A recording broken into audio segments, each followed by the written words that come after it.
Good afternoon, this is Angela with Parkrose Permaculture.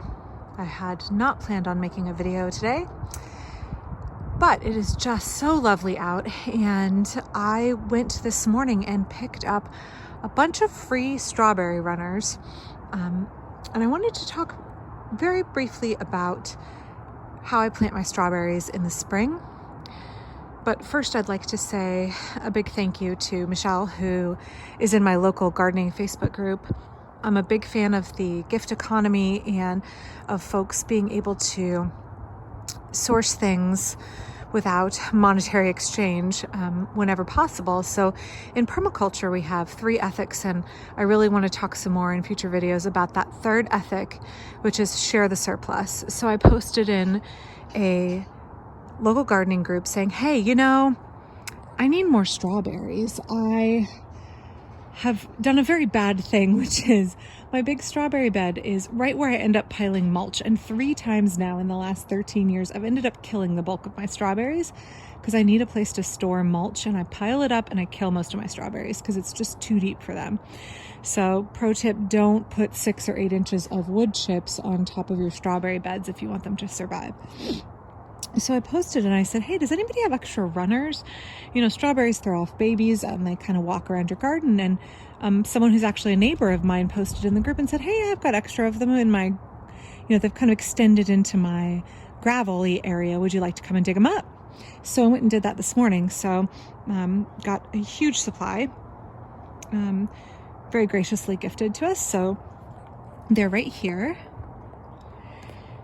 And I think that's a great embodiment of the permaculture principle of share the surplus. You have ones you don't need, don't know what to do with them. Either listing them in the buy nothing group or being receptive to folks asking in community groups is a great way to share that surplus with very little effort on your part. Folks will seek you out if you create a community in which it's okay to ask and present your needs and see if anybody has extra, where there is that cultural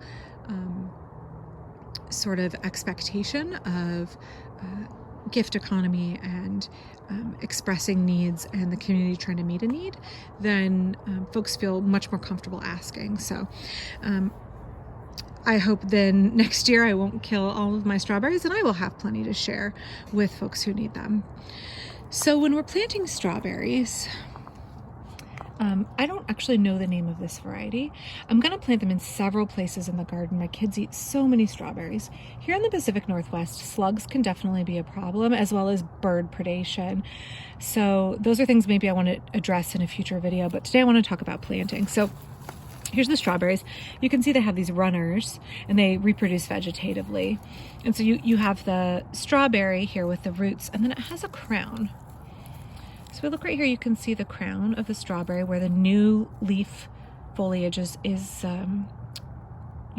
coming up out of the crown. It's a good, healthy baby.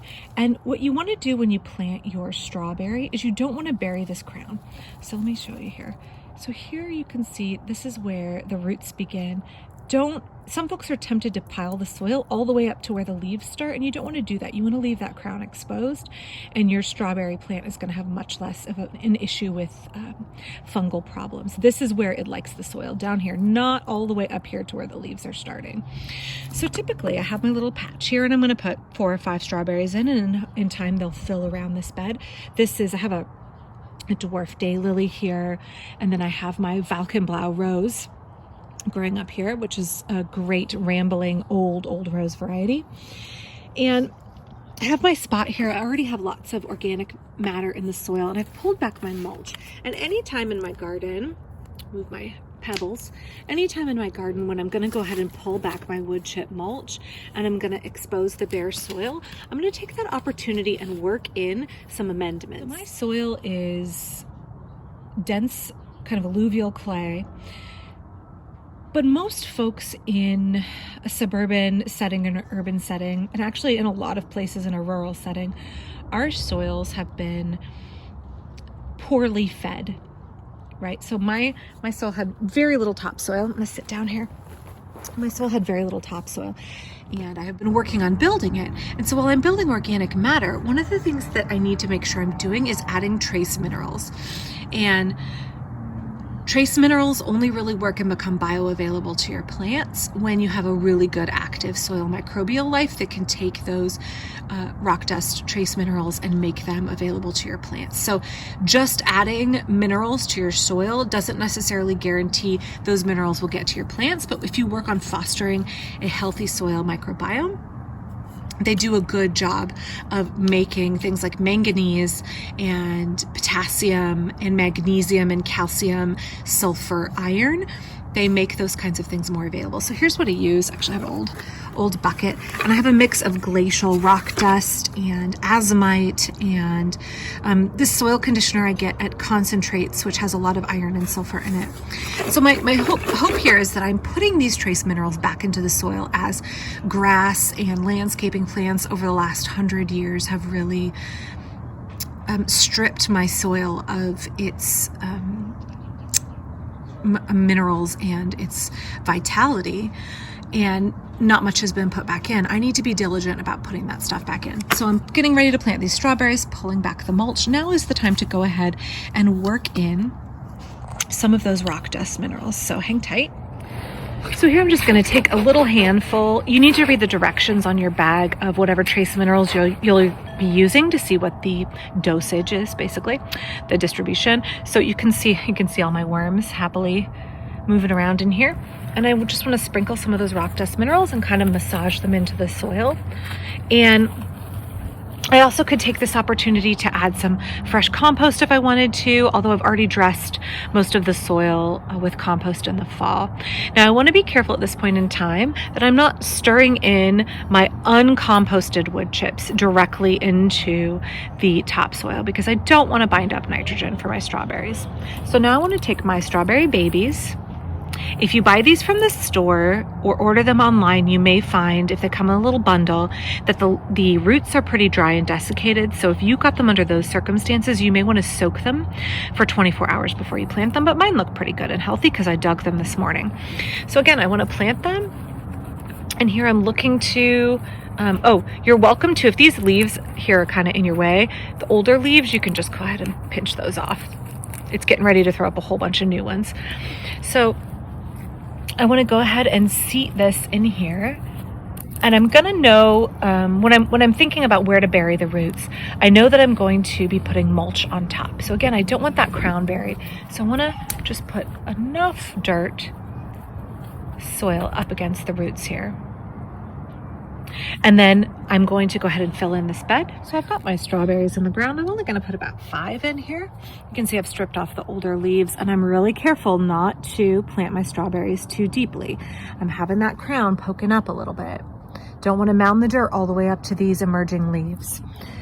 I try and plant my strawberries about a hand span apart, and that ends up being just about right for me in a staggered layout. So now I'm just going to carefully push back the mulch around my plants. And with my strawberries, I find that, some folks pick off the blossoms the first year. Some folks don't bother, and they go ahead and let their strawberries set fruit that first year. And I haven't really noticed that my strawberries struggle if I go ahead and let them flower and fruit the first year. That hasn't really been an issue that I have encountered. So you can be a little bit of a traditionalist and say, hey, I want to not let them fruit the first year, but you also could be impatient. I'm a big fan of, that kind of, let's just roll with it and see what happens kind of gardening. So I have a light coating of mulch.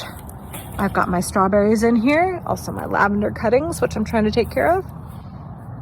And they're just going to fill in this spring right out here underneath my rows. And we will be putting strawberries in several other places in the garden so that as you're walking around, you are able to kind of graze and browse from the strawberry plants, and my kids can.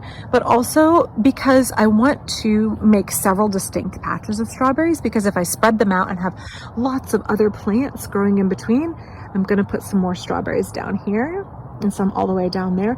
Look at all of these plants I have and pathways and everything in between. So that really breaks up the ability for disease to travel from strawberry patch to strawberry patch to strawberry patch. If I've got all of these other plants in between, it's harder for diseases and pests to really get a secure foothold on all of my strawberries. So that way, if there is that distance between them, I might end up with a fungal issue or a bad slug issue in one spot, but by diversifying where I'm planting them and spreading them out, I am reducing the disease risk and increasing my resiliency. So I hope that is helpful for you all. I'm going to get these guys done and hopefully finish them up before my pumpkin comes out of the oven. We're going to have bulgur and roasted sesame pumpkin for dinner. So I need to make sure I get these finished and have time to get that going. Hope y'all stay safe, and I'll be back soon.